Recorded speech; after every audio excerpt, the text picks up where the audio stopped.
All right, so we start in chapter 11, right? So 11, look at my notes here. This is kind of interesting. So Saul is just anointed king, right? So were there things in this chapter that reminded you of any other stories we read about already in the Old Testament?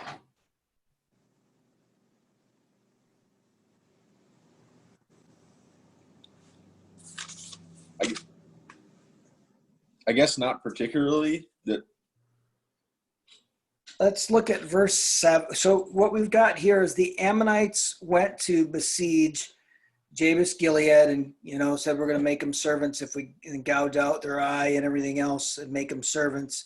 And they've kind of said, well, if nobody comes to our rescue, we'll just surrender to you and you can gouge out our eye.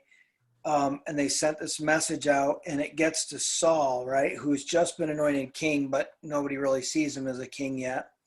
And verse 7, what does it say he does? oh yeah, the pair of oxen cut them into pieces and sent them in pieces by messenger throughout Israel. Yeah, when the guy cut up the concubine. Yeah, it's in the book of Judges.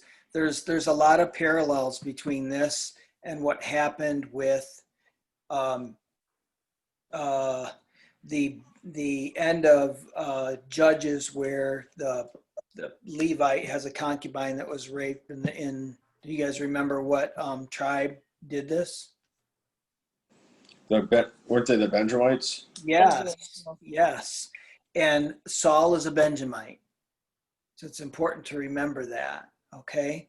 So there are other parallels too. So to that same passage. So Jabez. So in the story in Samuel, I mean in Judges, you have they cut up the concubine. Her body parts go over to 12 tribes of Israel, right? And they all come in completely incensed at what happened, and they go to war with Benjamin, and they about wipe out all of the tribe of Benjamin except 600 men.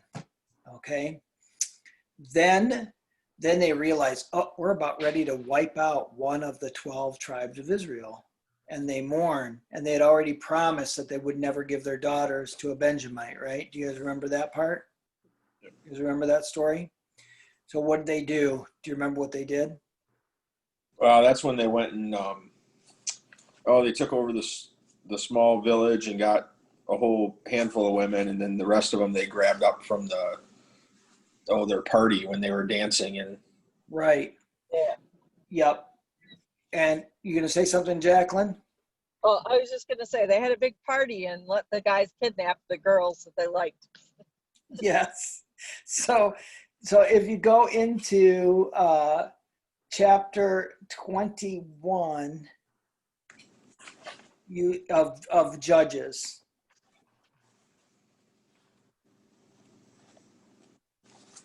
it starts out, said the men had sworn at Mizpah that none of us will give his daughter in marriage to Benjamin, right?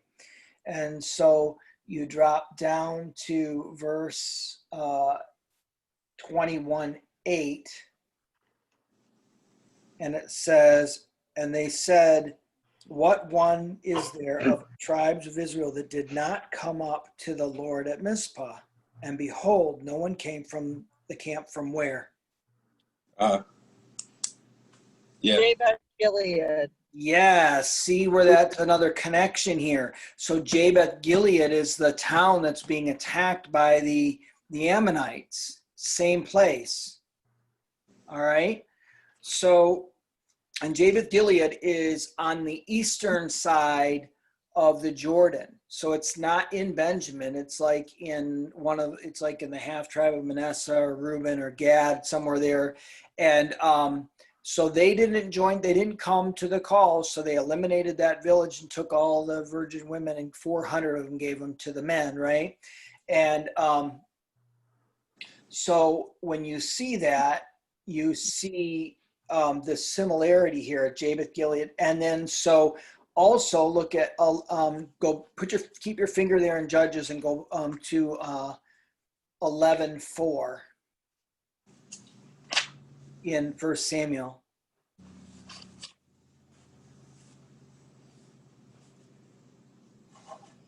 Okay, so you see what happens here is Jabesh Gilead sends messengers out throughout Israel to see if any will help them. And where do they come to in verse 4? The Gibeah of Saul. Right. Gibeah is where they come. Okay.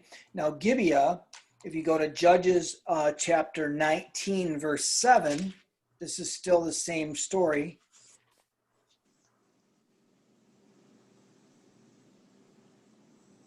And you find out that, oh, shoot. Let me see here. Am I in the wrong verse here?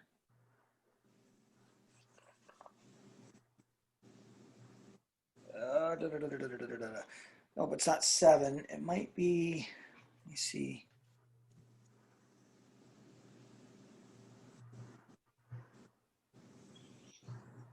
Drop down to verse 15. So when they left, they left 15, it says that they went on to Gibeah. Yeah. So Gibeah is where the concubine was murdered. Okay. You see? So there's all these similarities between these two stories. Now, some of that will probably be, okay, Saul is a Benjamite, right? So in his ancestry would be one of these women, probably from Jabesh Gilead, right? Yep. And he would have been maybe a descendant of one of the men in the town where the concubine was murdered, because he's from Gibeah. So Saul is from Gibeah. He probably has in his bloodlines a mother from, or a great-grandmother or something from Jabesh Gilead. See all that connection? It all comes together there. That's why that's all there. Not a whole lot of spiritual significance. It's just interesting the way that's all tied together. And there may be some things that the author's trying to point out by bringing these things out. I'm not seeing it, but it's there. And the similarities between the two stories are pretty striking. So did you guys have any thoughts or questions on chapter 11?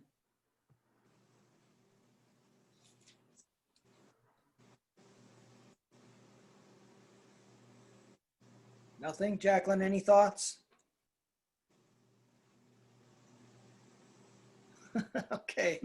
So anyway, this is the event that establishes Saul as king. This is how he becomes, this is what makes him where everybody sees him as king. He led them against an enemy. They defeat their enemy. And then now they've got what they wanted, which was a king that would lead them in the battle, just like other kings. All right.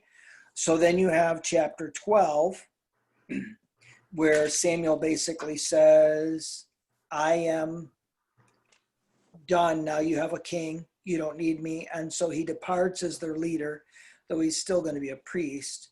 But he's basically saying, understand that you made a bad choice here. I think Samuel takes us very personally as a rejection, even though God tells him it's not that they're rejecting you. I think he still has trouble not taking it personally, like they've rejected him. You see all this stuff. Be a witness that I didn't take anything from you. I didn't act like a king. I did nothing wrong. You guys chose to rebel against God, and it's not my fault. Right? I think that's what's going on here. But I think sometimes I feel like that as a pastor, actually, when people leave. It's like, I tried to help you, and, they just leave. So I haven't taken your ox. What? I haven't taken your ox. Yeah, I didn't take anything from you, but, it's hard, Any questions on chapter 12? Any thoughts or questions on chapter 12? I think the note I had from it was it would be like in 20 where Samuel basically said, do not be afraid. You have done all this evil, yet do not turn away from the Lord, but serve the Lord with all your hearts. And it was basically just him saying, I felt it was like him saying, obey and follow God better than your ancestors did, and you'll be all right with this king that you asked for. But if you don't, then it's going to be just problems again.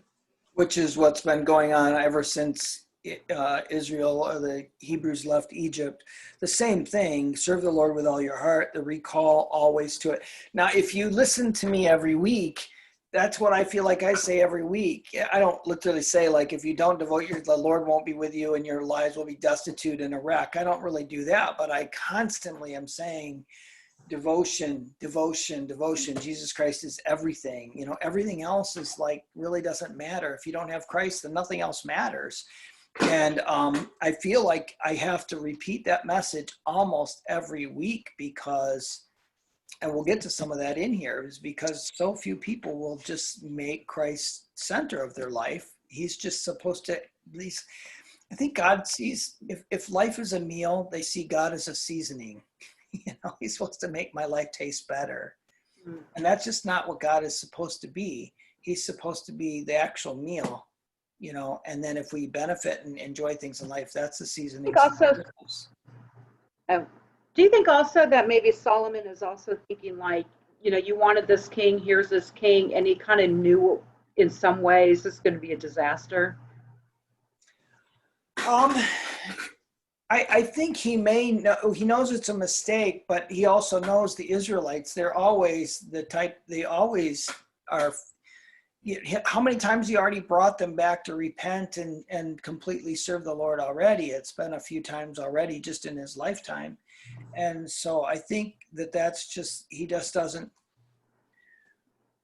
I think it's like for me and myself, but I can also, like when I see other people or when my children, you tell them, you understand you do this, it's going to go badly. And they'll say, yeah, I know I won't do this. And they do it anyway. But I also know, like, I know if I make this choice, it's going to go badly, and I make bad choices too, you know? So he probably looks at him saying, I'm going to warn them again, but I know that it's probably not going to go well with them. I don't think he anticipates Saul being such a horrible king. And he's pretty wrecked by that. So he takes the whole thing about the Israelites' rejection of him and taking on the king kind of personally. And he feels the weight of their rebellion against God. And matter of fact, I don't know where the, do you know where the verse is? Are you familiar with this verse, Jacqueline, where he says, far be it from me that I should, oh, here it is. In verse 23, moreover, as for me, far be it from me that I should sin against the Lord by ceasing to pray for you, and I will instruct you in the good and right way. So I think that's really interesting that he sees it as a sin not to pray for the people, you know, that he personally takes a responsibility of praying for people. And if he doesn't, that's sinful. And so, you know, what implications is that for us? We can pray for people or not, but we don't necessarily see it as sinful sometimes when we don't pray for people. But maybe we're charged to pray for people that we don't pray for because we think they're too far gone or whatever, and we're sinning in that. It's our responsibility to pray for others, even though it might seem futile at times. You still there, Jacqueline?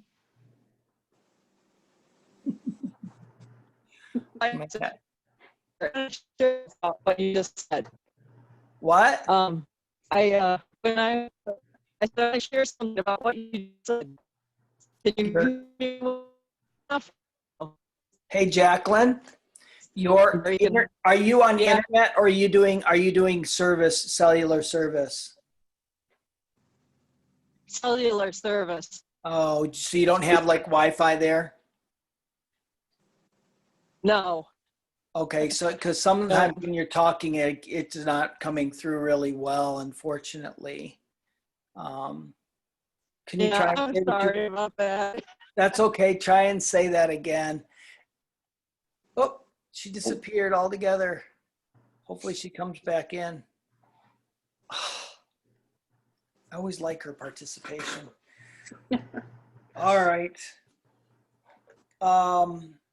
Going on to chapter 13. Oh, here we go. You're back, Jacqueline?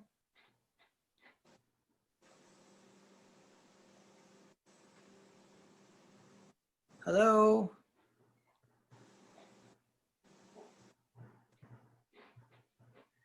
She's there, but she's not.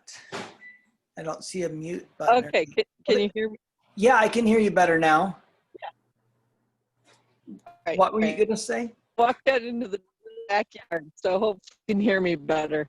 I can hear you a little bit better. Yeah. When I was a freshman in college, I was praying one time, listening to a song by Michael Card, and it was talking about the Valley of Decision and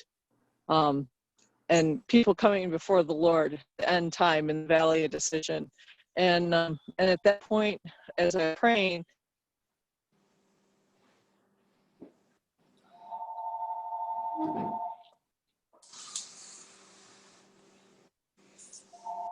Lost you again, Jacqueline. Oh, we're going to have to try and figure out a better way for her to get a signal.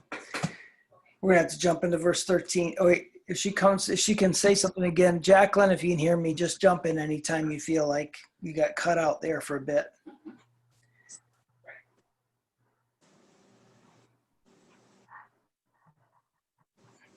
Okay, chapter 13.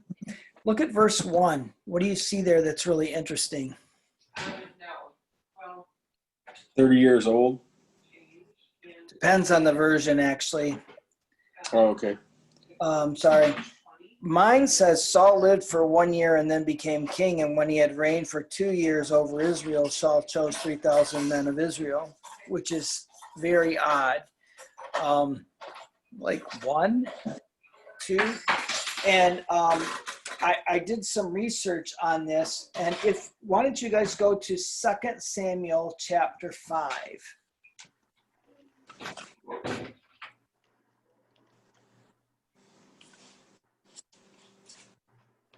Second Samuel chapter 5, you said? Yep.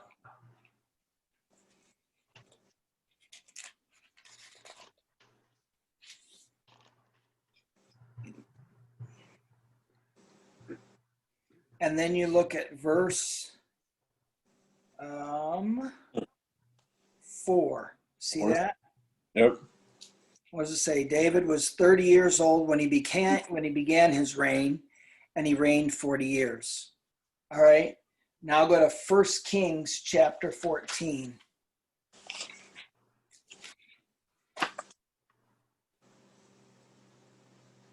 Drop down to verse 21. Are you there? Not yet. Okay, that's fine.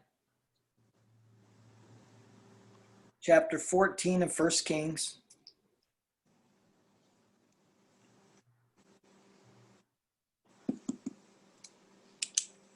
Which verse did you say? Verse 21.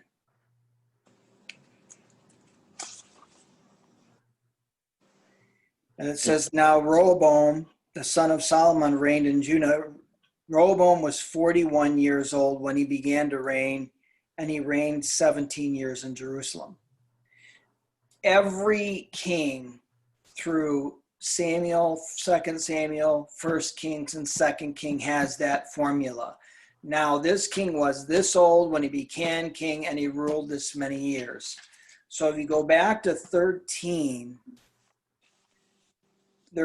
it's probably the same phrase, but hasn't been preserved as well over time. So it's probably like Saul was 31 years or 21 years when he became king, and he ruled for 22 years. Or something. Mine says Saul was 30 years old when he became king, and he reigned over Israel 42 years. Yes. And the problem with that is they're kind of guessing. They don't know for sure. That's the way the NIV translates it. But the reason they're doing that is because they're plugging in the same formula for every other description of a king. When they say now Saul became king at this age, they're following the formula all the way through that the author of the book, these books did all the time consistently.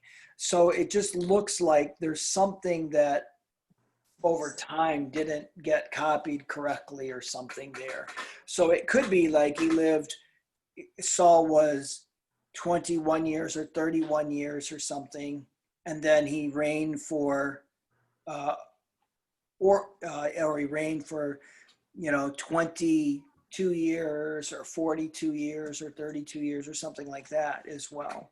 But they don't know. It's really hard to know how long he actually ruled and how old he was. They don't know, but that verse is probably doing that if that's what they think is going on there. Does that make sense? All right, then, was there any questions about, from chapter 12 or chapter 13 that you guys came up with?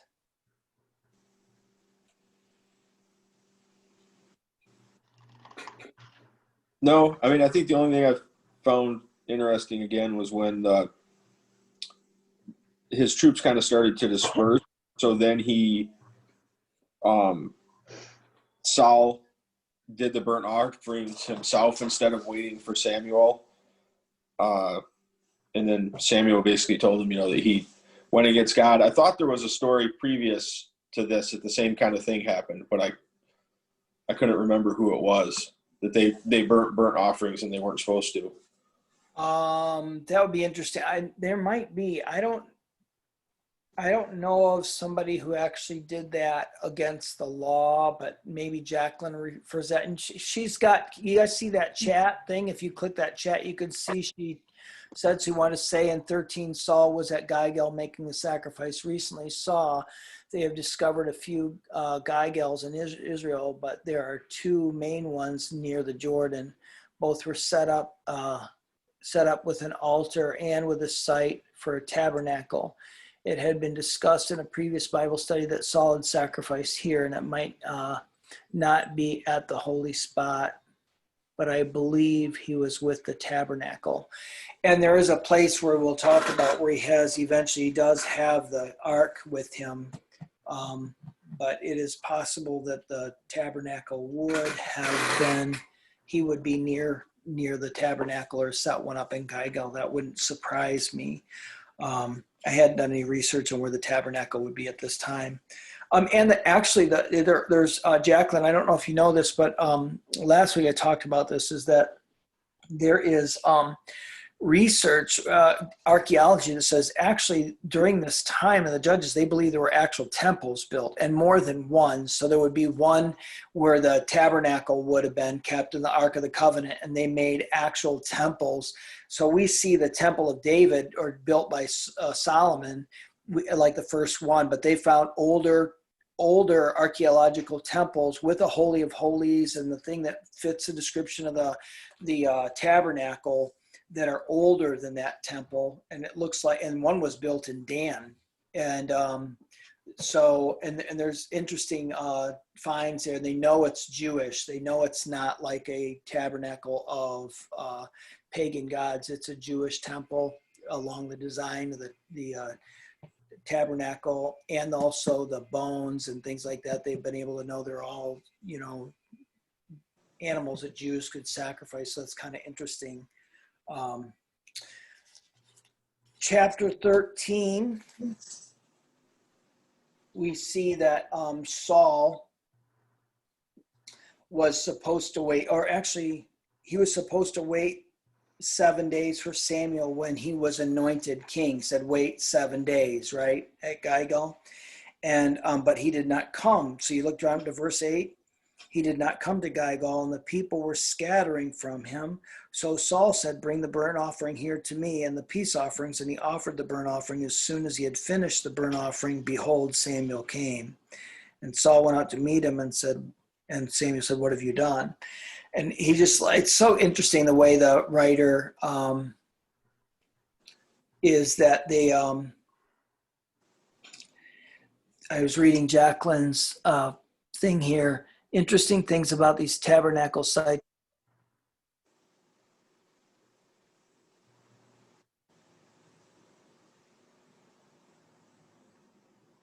I don't know. He froze up. We lost him too. Going down. We'll finish up Rod for us. No. No, that First, I thought it was me that froze. you were frozen on mine for a minute. I was okay. I thought so. Then started hearing people, and I was like, maybe I wasn't.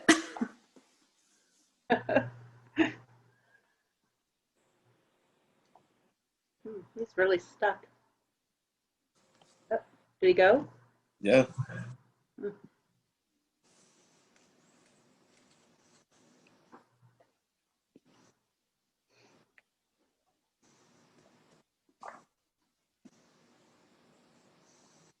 Well, all right. Class is adjourned. Are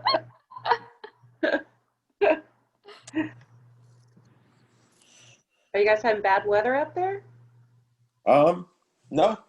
Oh. No. Oh, he's back. Yeah, wow. My internet dropped out for a moment. Our internet has not been great lately. Sorry about that. I might actually, if that happens again, I'm going to sign in on my phone.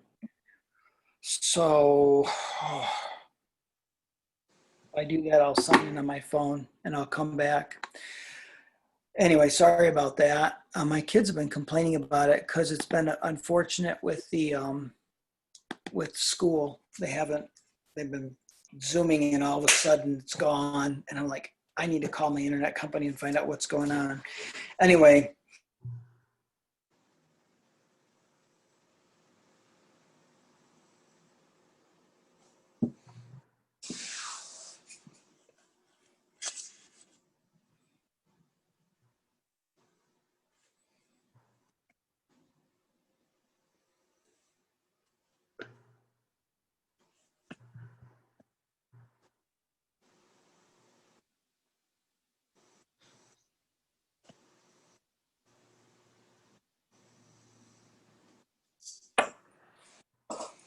I have to move my head around to see if I'm frozen.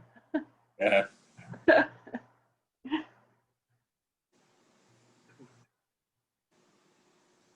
Here you are.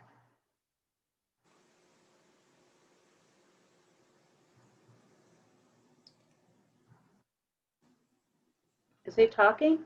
You just have to unmute yourself. Unmute yourself.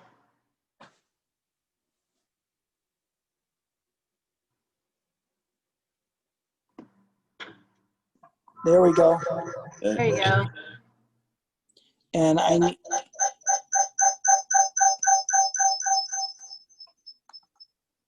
So can you guys see me now? Yeah. Okay. So my internet reconnected on my phone. And then unfortunately, it went back on my computer, and then it started getting feedback.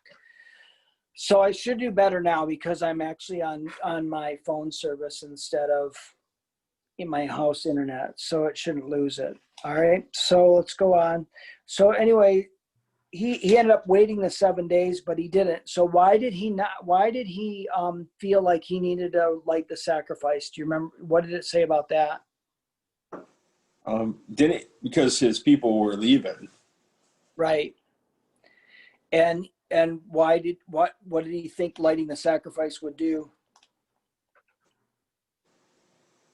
I think keep him there. Well, yeah, he thought it would keep him there. Now I'm wondering if there's a way I can see more of you here. Is everybody still on there? Yeah. Yeah. I can just see Rod. Yes. Okay, good. Because I can just see Rod and me, so I want to make sure. Well, that's unfortunate.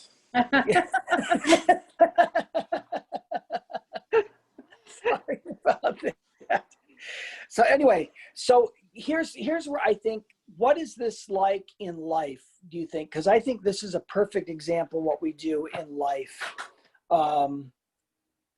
What happens is we know we're supposed to do something or not do something, but if we do, there'll be consequences, and God can't be right, so I must do this myself or take on the responsibility. Do you understand what I'm saying?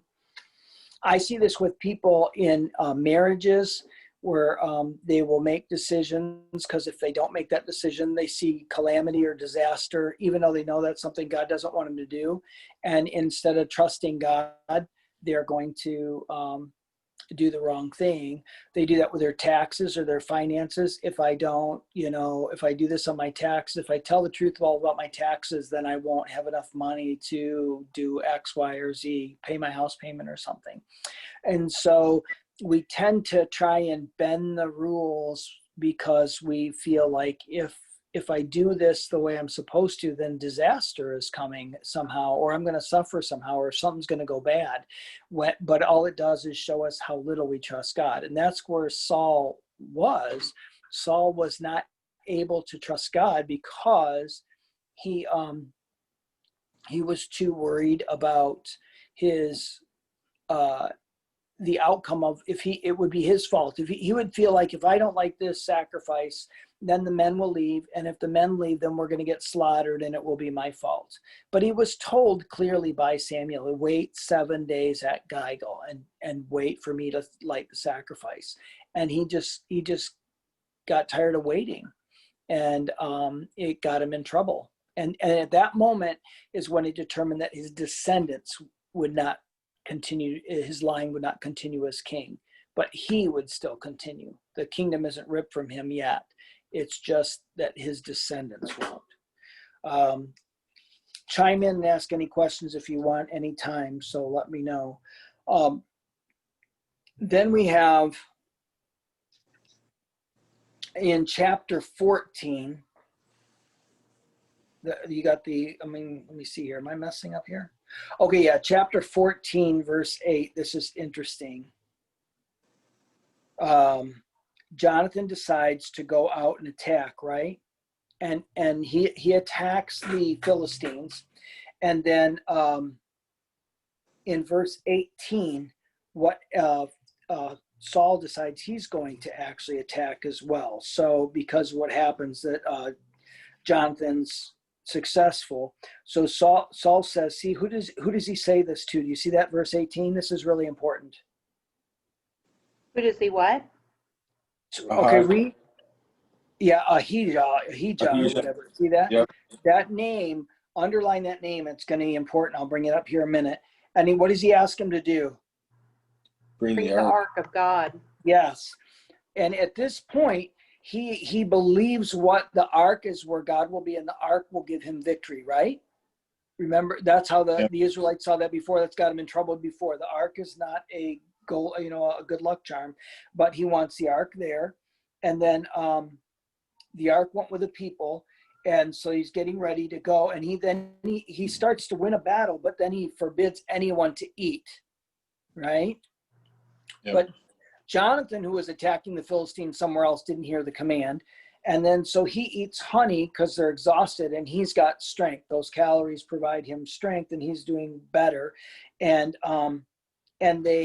But because everybody's exhausted, they don't finish off the Philistines. He loses that battle because he doesn't finish off the battle. He starts to win, but he could have actually finished it if he would have let them eat, but he didn't. So then what was the purpose of, I'm sorry, what was the purpose? Why did Saul say that? What was it, like you can't eat anything and lay down I think that was verse 24, where he said, curse the man who eats until this evening. But why did he lay that down? Lay it over to the people? I think it could be one of two things. It could be a fasting, that I want God on our side. So he's already bought the ark, and if we fast, then God will help us win. Mm-hmm. It could be that, he felt like there wasn't time and they have to chase down their enemies or whatever, but it was foolish. And matter of fact, Jonathan says it's foolish. So he loses the ability to finish off his enemy. He loses his own son, because his own son, when he eats, let me see here. And 29. Let me see here. Let me see in the notice they lay the hand of the saying eat. Verse 27. Jonathan did not hear the charge of the people with the oath, so he put the tip of his staff in that was in his hand, dipped it in the honeycomb, put his hand to his mouth, and his eyes became bright. It would be just like energy. And then one of the people said, your father strictly charged the people with an oath saying, cursed be the man who eats the food this day. Now, this is where he loses respect for his father. Look at this. He says, and the people were faint. And Jonathan said, my father has troubled the land.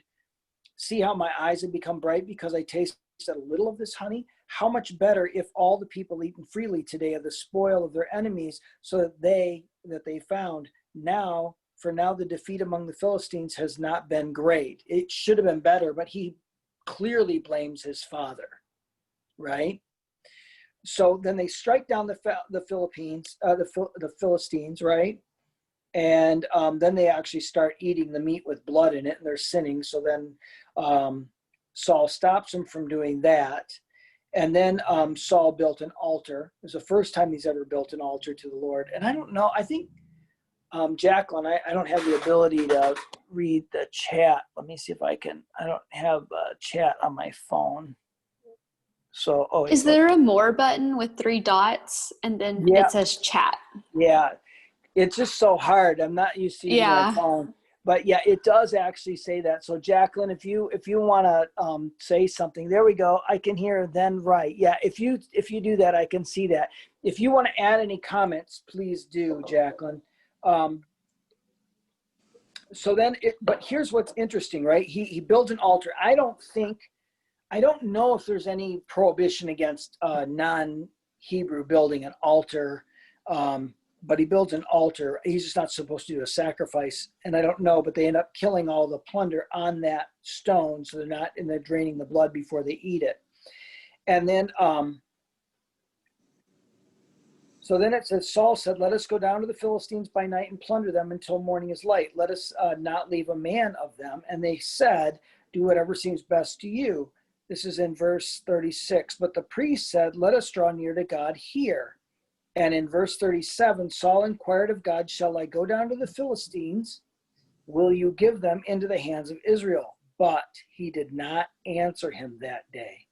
And then Saul says he's not answering. Someone must have sinned, right? But here's where he's really misunderstanding things. Who sinned that God did not answer him?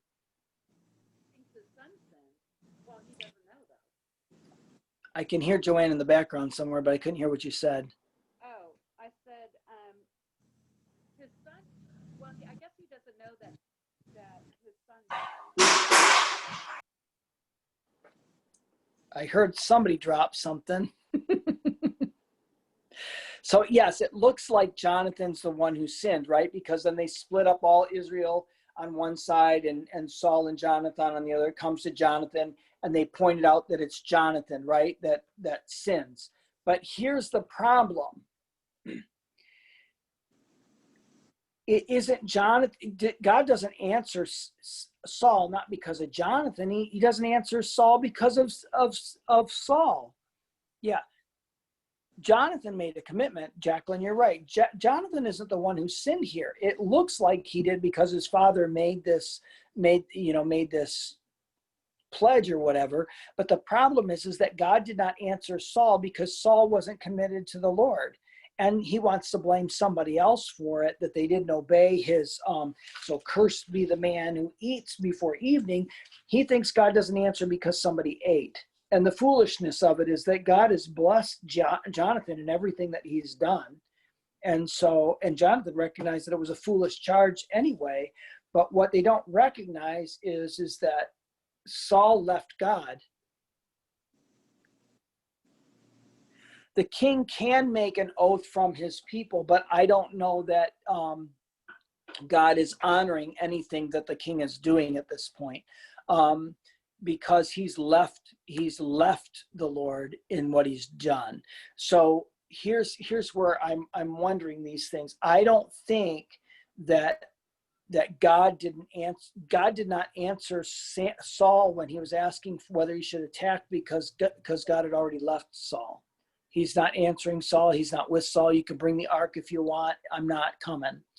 And it looks like it's Jonathan, but I don't think it's Jonathan that made the mistake here. I think Saul's the one who's making the mistake, and he's already made the mistake. And here's what I think it happens in real life is when things go badly, Like, let's say, like I remember this guy who was laid off, and he was like, well, I don't feel like God loves me very much. Why is God doing this to me? Well, the guy had never really given his life to Christ. He was only like halfway committed. He came to church sometimes. He wasn't all that much interested in God, but he wanted God to make sure he had a good job, he had lots of money, and everything went well. And if it didn't go well, he's like, why is God treating me this way? Or why is, what did I, what little thing went wrong, or did I make a bad choice? And it's not about the individual choices you make. It's like, where's your heart to begin with? So if Saul's heart isn't committed to God itself, God isn't going to answer these little prayers about whether he's going to go down and attack, or whatever he does, he's not walking with God to begin with. And then he doesn't want to look at his own heart that's non-repentant, or that he isn't even really that concerned about his own actions. He's only wants somebody else to blame. And he was really willing to put his son to death over the whole thing. I'm glad, it's glad that he didn't, but he didn't. So at any rate, and Saul could, as king, he's physically the king, but I just don't think God is backing him up at all at this point. You kind of see this later on. So at any rate, then you see in the next chapter that God just out and out rejects Saul from being king. If there are any questions or thoughts in chapter 14 that you might guys want to bring up?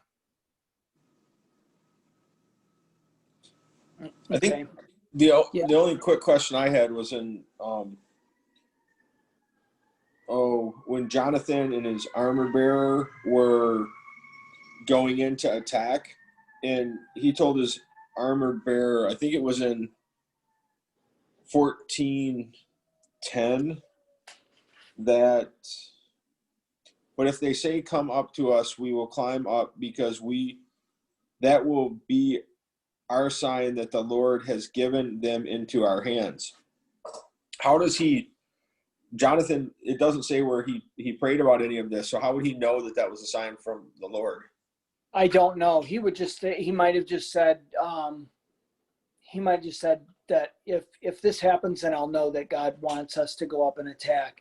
And he could have just done that. Now, when you look at Gideon says, God, if you want me to do this, make sure the fleece is wet, the ground's dry, and vice versa. Same type of thing. He's just not making it a prayer. Say, if God wants this to happen, then they'll call us up there. But you're right. Normally that would be a prayer. And maybe he did pray about it. It's just not mentioned. I didn't know if that part was mentioned to show that he had, that he had faith in God, and that he was, He does. And I think actually that these chapters are written when it's talking about Jonathan, he's a contrast to his father. Jonathan would have made a pretty good king. It's his father that messed it up because of his own selfishness and self-protection. Because for Saul, being king was more important than being a follower of God. And he started out humbly, but eventually it was all about protecting his job. And that mattered more than doing what God wanted. If he really cared about what God wanted, he would have said, if there's somebody else that should be king, Samuel, I understand I've screwed up. So tell me who I need to know, who is supposed to be king, and I will relinquish my authority to that person. But he would never do that. David later on actually does do that. He has somebody overthrow him. His son overthrows him, and he's like, who knows? Maybe the Lord wants him to be king. And if the Lord wants him to be king, then I'm not king anymore. And David's attitude overall is just so different than Saul. Saul's the exact opposite of David. Get into chapter 15. I have a question in 14. Yeah. Where in the Bible again does it talk about what you should and should not eat, or can and can't? Like the blood in animals? Yeah, that's going to be Old Testament law. Those are going to be the first 5 books of the Bible. It's going to be like Numbers, Deuteronomy, Leviticus, especially Leviticus will have a lot of laws in there. And if you just do a question on the internet and you search where are the dietary laws of the Hebrews in the Bible, where's the Old Testament dietary laws, it'll list a ton of scriptures. So Okay. just look up dietary laws. Okay. They're not allowed to eat bats. They're not. It literally says you can't eat bats. So not that I would want to, but there's a lot of that's in there. So yeah, that's would be the best way to look it up. Or you can look up in Okay. a concordance, you look up pork or something. Yeah. All right, chapter 15. Samuel, this is going to be the last chapter that Samuel interacts with Saul while he's alive. And so he's supposed to attack the Amalekites and destroy them completely. Do not spare them, but kill both man and woman and child and infant and ox and sheep and cattle and donkey. Now, we've seen this before, right? Where have we seen this? Does anybody remember?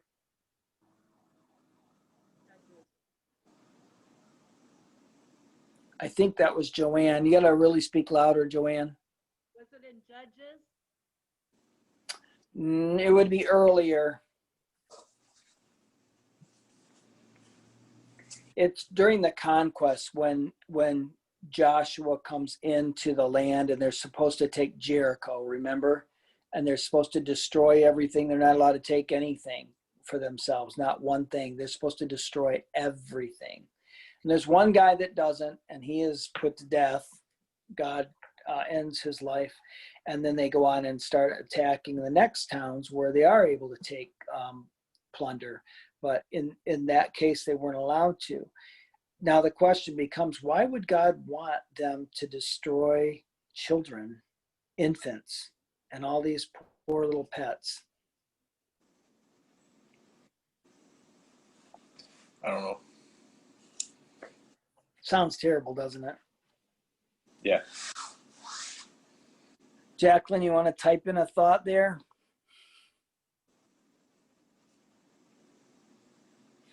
It is the way that warfare was fought many times in ancient times. They destroyed everything. They usually did keep the virgins, which isn't actually that much better than killing them, but they would definitely kill the infants, and the children they would raise as slaves. So it can't maybe. Can you hear? Am I? Barely. You must be covering your mic with something.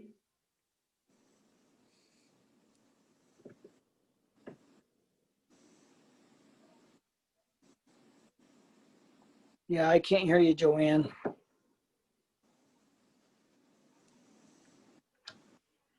See if I can see her here. There you are. Oh, now I can see everybody. Yay. Did Jacqueline, is she still in here? Yes, Jacqueline and Tom are still in here. Okay. So, okay, I see you, Jacqueline. Do you have a thought on why that God would tell them to kill everything, Jacqueline? Joanne, what did you say? You were saying something.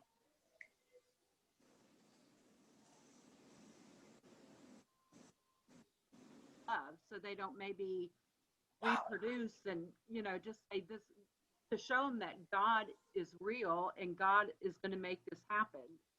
And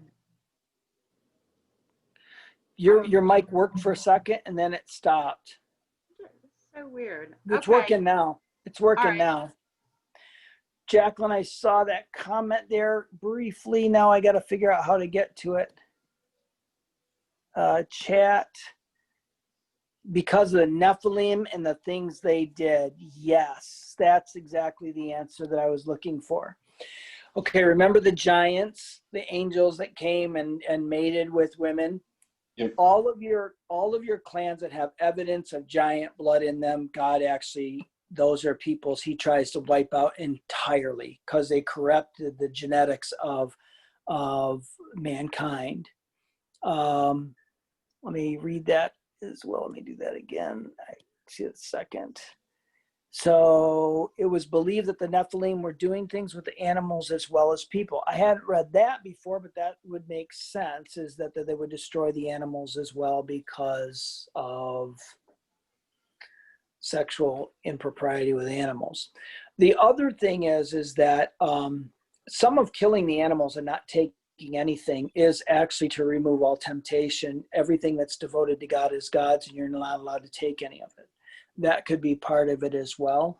It also is, and sometimes I've wondered, and this is going to be a strange thing, is I don't know what God does with people after this kind of judgment. I don't know what he does in the afterlife. You know, if there's something that we don't know, there might be more information that we don't need to know now that we need to know, that we could know later.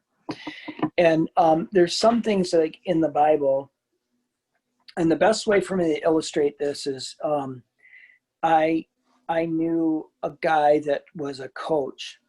And when he was younger, the position opened up so he could be the high school head coach, but he was young. And his father was a person in the community that was, you know, close to the athletic director in the school. And this guy who wanted to aspire to being coach, his father went to the athletic director and said, please don't make my son the coach yet. He's not ready. He's just not ready. And when that happened, you know, all these people, parents, all these people were all upset because they all wanted this guy to be the coach. But the guy's dad said, please don't make him that coach yet. He's not ready. Give him a couple of years as the assistant coach. Now, the administrator couldn't tell anybody the reason why he didn't make him the coach. He just said, I made my decision, and he looked terrible for that decision. I wondered, you know, there's just a lot of things God does that we don't know all the facts yet. And it just comes down to trusting that God is good and he knows what he's doing, even though we may not understand why or when or how of the way he does things. It's you that you just trust him.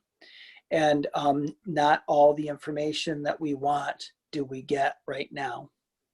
Does that make sense? So that helps me when I read passages like that, because, you know, where I am, I mean, I would have a hard time following those myself. It would be very difficult. Now, culturally, it would be easier then than now. They didn't have problem annihilating infants like we would now. Our culture is different, but in other cultures, it's not. In Africa, they raid villages and kill children. That kind of stuff still happens. So, and they'll take slaves and stuff like that. In the Middle East, all kinds of stuff. So, at any rate, there is that. Then there is this whole thing of, then he doesn't actually do that, right? And his army spares the best of the cattle and the the goats and the sheep, and then and does not kill the king. So the king would be a trophy in those times. So he's showing off that he won and subdued this king's kingdom and spared the king. He was supposed to kill the king. And he was supposed to kill all the spoils, but he didn't. And so Samuel comes to him and says in verse 17, though you were little in your own eyes, and you are not the head of the tribe, are you not the head of the tribes of Israel? The Lord anointed you king of Israel, and the Lord sent you on a mission, said, go and devote to destruction the sinners, the Amalekites, and fight against them until they are consumed. Why then did you not obey the voice of the Lord? Why did you pounce on the spoil and do what is evil in the sight of the Lord? And Saul said to Samuel, I have obeyed the voice of the Lord. I have gone on the mission to which the Lord sent me, and I brought Agag, the king of Amalek, and I have devoted the Amalekites to the destruction.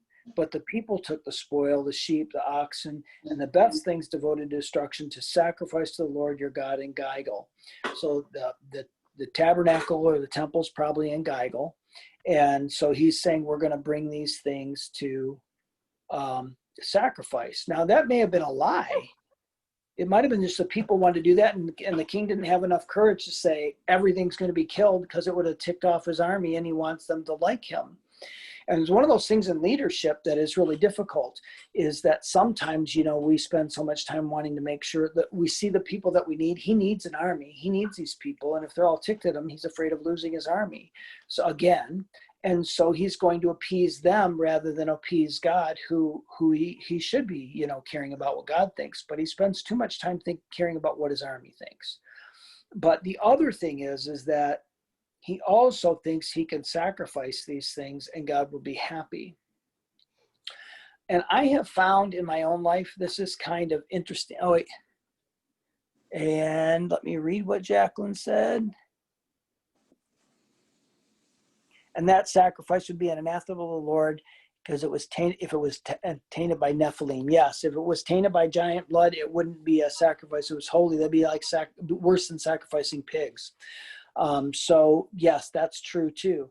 But the other thing is that this is the way I've kind of appropriated these verses to think about. So there's times when in ministry, I have thought about wishing God had me in different places, because if I were used in a place where there was a lot more people living, I could have spoke and ministered to more people, and more people would come to Christ, and I would have so much more, I would be more effective. And when we tend to think of sacrifice, if you think of the word sacrifice, what does that make you think of? Giving up on something. Yeah. What else? Something that you really love, or Something you really love. What about you, Haley? What does sacrifice mean to you? I was thinking of the same thing, giving something up. Yeah, like ice cream during Lent. Right? Or your dietary stuff. Yes. Giving things up for 6 weeks. Or for a lot of people, sacrifice is just simply giving 10%, away to God. It looks like a sacrifice, right? But when the Old Testament talks about sacrifice, what is a sacrifice? Sacrificing an animal. Yeah, they're dead animals. They're live animals that are now dead animals. Yeah, they're live that are now going to be dead, and they're kind of wasted. It feels like a waste. Like you can't eat them. Like they're just going to be killed. They're not going to produce anymore. I would be better off if those animals were alive. And so what happens is, but the Old Testament people did not see sacrifice the way you and I see sacrifice. Okay, they saw it as sacrifice is taking something that was God's and you kill it for God. Okay, it's not yours to begin with anyway. And so if we think about a sacrifice being an offering, so they're offering these animals to God to be sacrificed. Okay, does that make sense?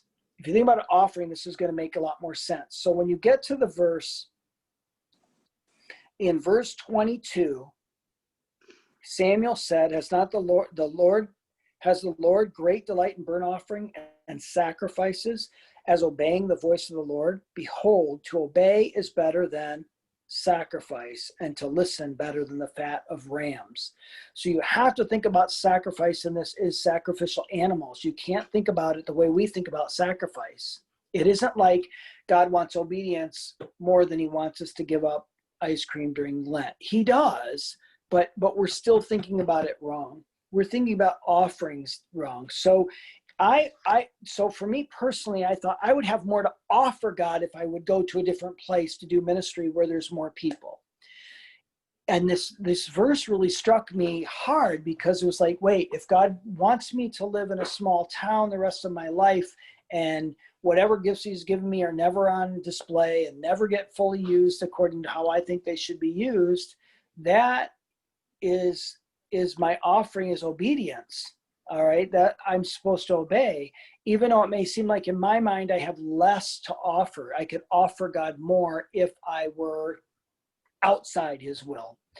And so that's that for people in ministry. I think that's a big deal. We don't necessarily think about this passage this way, but you can think about it the same way you did, is that we can sit there and think, I'll offer God more. So here's basically what it's like, what they did. I'll rob a bank so I can give more money to God. See? So the disobedience, stealing, so that you can give more to God, and that doesn't work, right? But that's what he did. And then we've got to sit there and think, how often do we do things that we think God will be happy if I do this? If I can do this, then I can do this for God. But God doesn't want you to do A at all. If I do A, then I can do B, and God will be so happy with B that he won't mind A. And that's how you've got to think about things, is if God comes first, what he wants comes first, no matter whether it looks like you have much to offer God or whether it's the best for you, or it's what he wants always comes first. And that's why, I keep speaking on devotion, because we think my need, what's best for me all the time. And even subconsciously, I can convince myself that I can do more for God if. And it's just not that beneficial. All right. Any thoughts on chapter 15?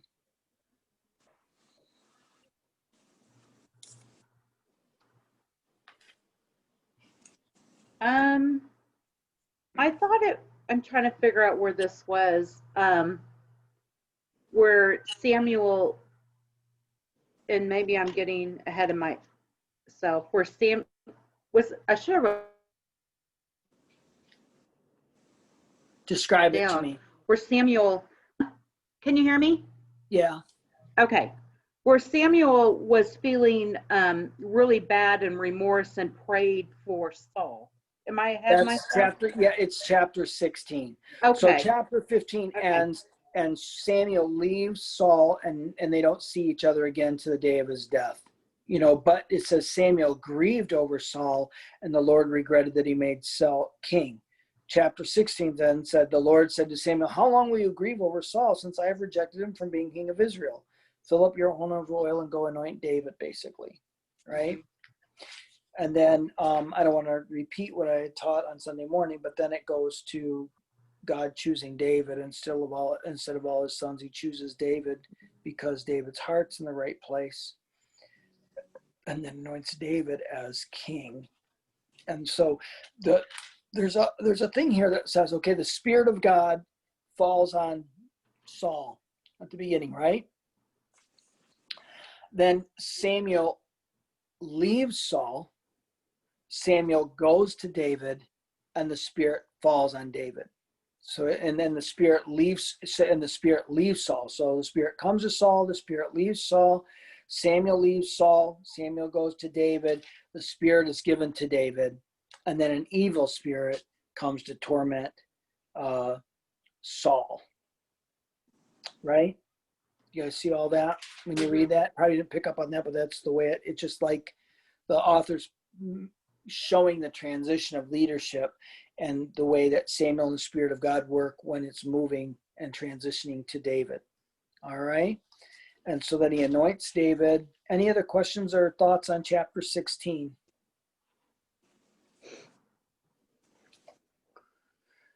Chapter 17, David and Goliath. There's a couple of things that are kind of strange in here. So in chapter 16, you've got one I want to bring up is that when it says now, verse 14, when the Spirit of the Lord departed from Saul, a harmful spirit or an evil spirit tormented him. And then they bring David in to play music to kind of soothe his soul, right? You see that? And it's odd because then when he goes and fights Goliath, it's like Saul doesn't know who he is. But maybe it could be a couple of things. One is Saul's household is so big that he doesn't personally know. He just likes his music and is fond of his music, but doesn't really realize David is that much about David personally. Or there's events that are hard to put in. Maybe they're not in exact chronological order. But anyway, then you got the Philistines gathered for battle. The Philistines come up to attack in chapter 17. And there's these valleys that go from the Mediterranean Sea into Israel, okay? And that's like the highways. That's how you get from east and west are in these valleys, and there's mountains on each side, hills on each side, and you're not going to go through those hills to get there. It's the valley. So the Philistines get on one side and the Hebrews on the other, and nobody wants to go down in the valley and attack uphill, right? That's not a good idea, right? You guys can understand that, right? And the Philistines don't want to do that either. So they're stuck just facing each other, these two armies on these places, because nobody wants to give up high ground. And so that's when Goliath comes out and does his challenge. And then David, who goes out there upset because he's challenging the armies of the living God. And you see all through his outrage that he's upset because he's defying David's God. Now, in ancient times, I think I mentioned this, is that every country thought their God was superior and they would do whatever they need, sacrifice or whatever, so that they could win battles in the name of their God. And if they won, they thought their God was stronger. And so they saw physical battles as the battles between the gods, so you would entreat your God. I think I went through this when Israel last week, when they lost the Ark of the Covenant to the Philistines, remember? That they thought it was the battle of the gods, and then when they captured the Ark of the Covenant, they put that God subservient to their God in the temple, and that didn't go well. So anyway, and then David goes up and he slings a stone. Now it also says in here that they don't have metal weapons in Israel. So it looks like, and archaeology seems to confirm this, that the Philistines are the ones that introduced iron to the Hebrews. They were careful not to sell them weapons, but they did, metal tools for farming, but they weren't going to give them any swords or weapons.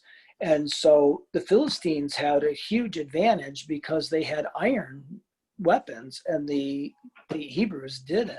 Now Saul got one and Jonathan got a sword, but most of them, they're the only ones that had swords. And then David actually goes up, and he goes up there with a stone and a sling. And a sling would be a string with a leather pouch, and that string would be tied to one finger. Okay? And then you'd put a stone in the sling, and then you would hold the other string in your fingers like this, between your finger and your thumb.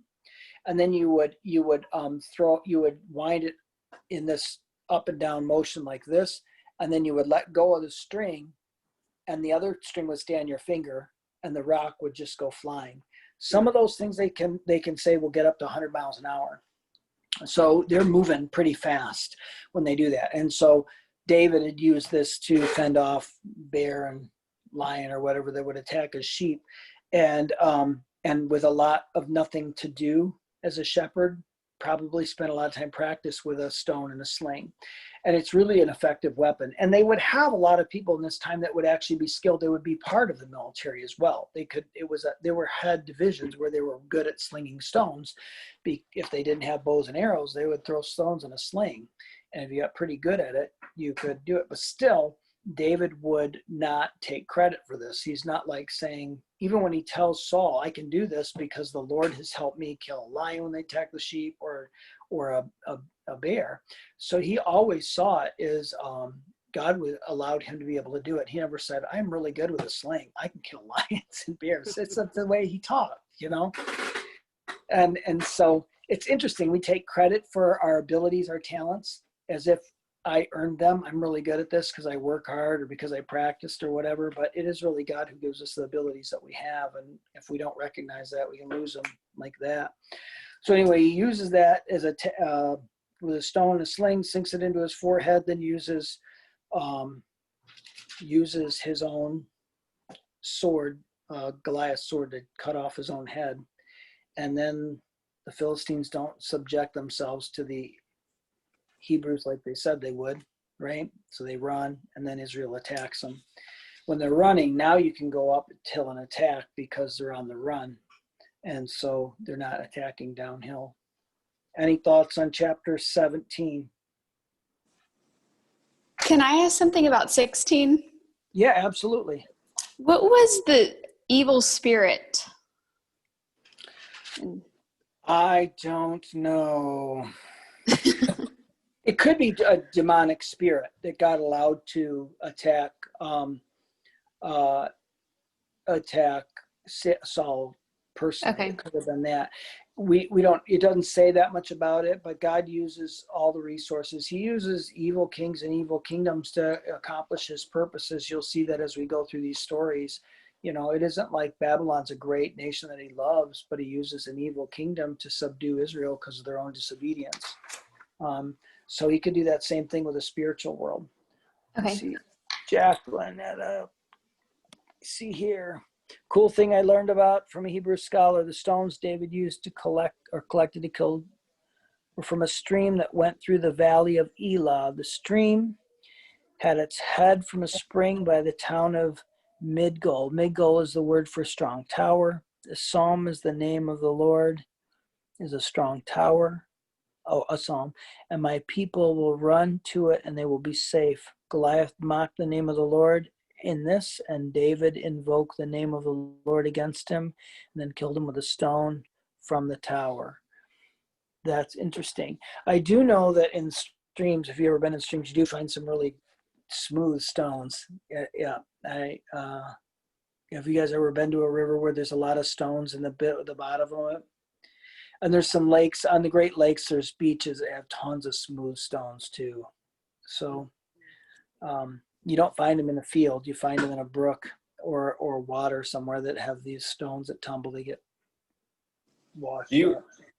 in 17. I mean, I guess I've always thought that the whole him killing him with the slingshot was not that he really had enough power with the slingshot to kill him, but it was more God killing him. It definitely is God that is killing him, but it isn't like he doesn't have talent with it either. And that's the thing is that God often uses us, the talents that he gave us, he gave them to us for a reason, to serve him with those talents and abilities. And so David had a talent for it, and he probably practiced a lot. So it's not like he said, I've never used one of these before, but man, God is just with me and I'm going to try it. You know, he had a lot of experience, but it is still God he has faith in. And he only really gets like one shot. It's going to be tough to get two off before Goliath, comes down with the sword and hacks him to pieces. So one shot, yeah, I'd be pretty nervous even if I was good at it. And there are people that are just really amazing at things. There's a video on YouTube of a guy that has a slingshot. It's not like the same type of sling and a stone, but a slingshot, a Y stick with a, elastic rubber thing. And he is like picking off flies on weeds, throw a quarter in the air, pow. He can just, he's like an 80-year-old man and he can just pick off everything. It's a news article from a news story from years ago, like the 1980s or 90s or something that's up there. If you go on YouTube, you'll find this thing. He's amazing. And he's 100% accurate all the time. He would like say, see that weed over there, you want it to fall to the right or to the left? And he'd shoot it, it would fall the direction the guy asked him to. But I mean, I could practice for years and not be able to do that. There's some skills and abilities that God just gives that you find out that you can do it and you practice and you get really good at it, but there's still this gift of God in there, and under pressure, I would definitely be praying for God's strength. I might be really good at it. Like I in the woods, I'd hunt, right? I have a longbow and I make my own arrows and I would shoot right at a target in my backyard, and I would nail the target all the time. Put a deer out in front of me and I don't always hit it. Under the pressure of the moment, you get one shot, you miss. And so if I were in a type of contest where my life was on the line and you gave me one arrow, I would practice a lot, but I would be pretty darn nervous and I would be praying, and I would certainly hope, God would give me the confidence that that arrow is going to go where it needs to before I die, because he had one stone. And, he had 5 stones with him, but I don't know if he'd have been able to get off other stones, because it says he rushed up to the battle line and he slung the stone. I just don't know how he's probably fairly close coming to the battle line, because they normally have like their feet would come up to a place where they come in a hand-to-hand combat. But yeah, it is that God killed him with that stone, but you only got a small target. And you got to hit it right. Otherwise, it just goes bonk off his chest with a, shield or armor, and then your head's cut off. So, all right. Chapter 18. I don't have a whole lot here. Jonathan and David become like best friends. And it's the beginning of Saul's jealousy of David, because they start singing songs, the women do, that Saul has struck down thousands and David is tens of thousands, and he is not really happy. And this is where he actually recognizes that David's the one that's going to replace him. He didn't recognize that when David killed Goliath. He didn't recognize it when he's playing songs for him, but he's recognizing it now because the people are recognizing David's leadership. And he keeps trying to get him killed and he won't die. And he even kills like 2,000 Philistines in order to marry his daughter, Michal, who eventually will bring her back up later, because Saul gives her to another man to be married to later, and she ends up despising David. But right now she loves him. And I think it might be the only time in the whole Bible where it talks about a woman who loves a man instead of the other way around. You always see this David loved, or you see Jacob loved Rachel. you know, and you see that, but hardly ever see that Rachel, it doesn't written that Rachel loved loved Jacob. And here it actually says Michal loved David. So then David in chapter 19, like I said, we need to wrap this up. But chapter 19, Saul tries to kill David by, you know, pinning him to a wall with a spear. Jonathan actually warns David in chapter 20 so he can go on the run. And if we need to, we can talk more about these chapters next week. But this just sets up the whole next 10 chapters where David's on the run. And the period in between where his leadership's going down until he dies. And then David has to, he doesn't become king of all Israel right away, first Judah and then all the nations. But his conflict with Saul is going to come all the way through the next 10 chapters as well. All right. Any other questions or thoughts? Like I said, I don't have as much here. I didn't get into those chapters and study or preparation as much for that, but I can answer questions if you have them.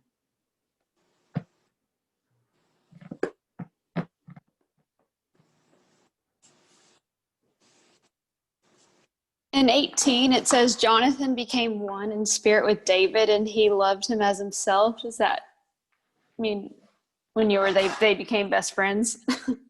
Yeah, there's people that would want to turn that into a theological position that they had a sexual relationship, but there's nothing in there that indicates that. They were very, very close. They're like best friends. Okay.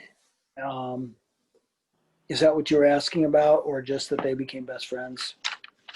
I just didn't really know what it mean until you said they became best friends. So I was like, well, that's... Yeah.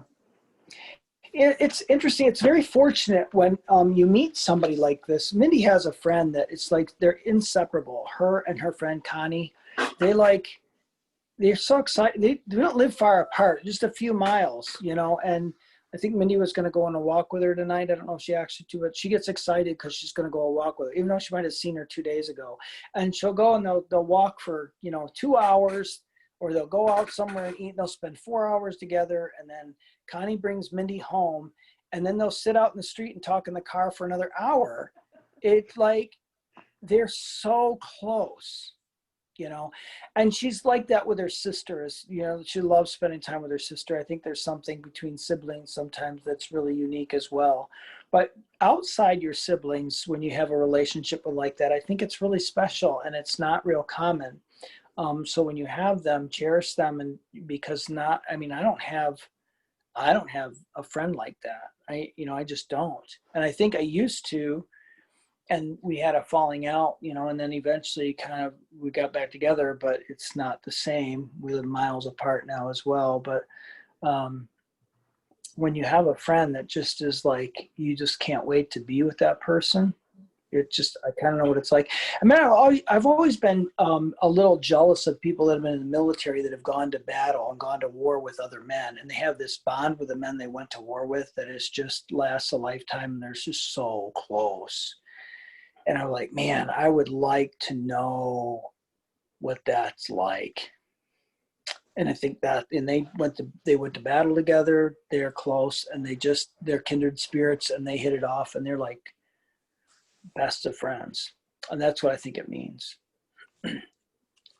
So And I guess like the saying, like soul sister, yes, except they're bros. They're soul bros. Soul bros. That's almost hard to say. I think Wade used to say, his group of friends that he was so close to, they called them the bros or something when he was in school. Yeah. I think it's really unique that Wade had those type of friendships too, because I don't see it now. Abby had a group of friends that were really close to for a while, and as they got older, it didn't stick. As everybody got older, they kind of went their own ways. But Wade says he's closer to his college friends than he was with the bros. yeah, and Wade just may have really. And Wade just may have a really great ability for developing really good close friendships, But I'll tell you what, most men do not have close friends. So Rod and Rick, you need to go on a date together. A bro date. Kind of have, but I don't know. At any rate, You just made it weird, Joanne.